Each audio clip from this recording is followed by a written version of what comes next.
of my least favorite things about going to the hospital is when they take your blood. I had a traumatizing experience when I was a kid.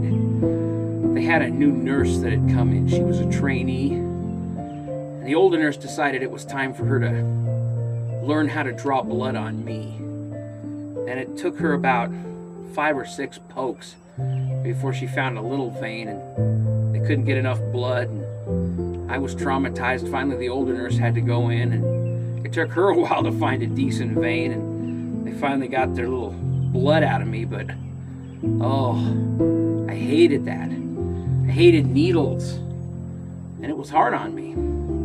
It's interesting, the process of looking for blood in the human body. They do a little exploration, and then they bore, and when they hit a gusher, well, they fill up a little well, and they send that in for testing. Kind of similar to the way that we look for oil in the earth. Some people have even conjectured that oil is like the earth's blood. Now, we're in a place where the earth's blood's being spilled all over the place. The spillion gallons that have gone out into the oceans.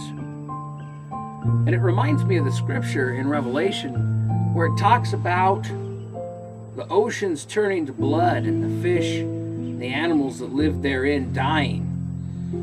It says at one point 1/3 of everything will be turned to blood. And the second angel sounded, and as it were a great mountain burning with fire was cast into the sea. And the third part of the sea became blood. And the third part of the creatures which were in the sea and had life died. And the third part of the ships were destroyed.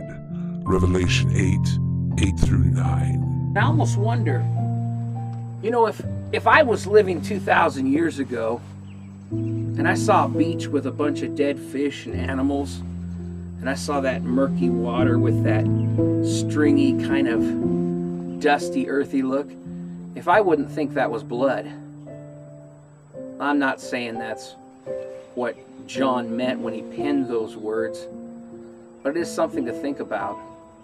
If a cataclysm happened where a lot of different offshore oil wells would be disturbed or removed, how long would it take to flood our oceans?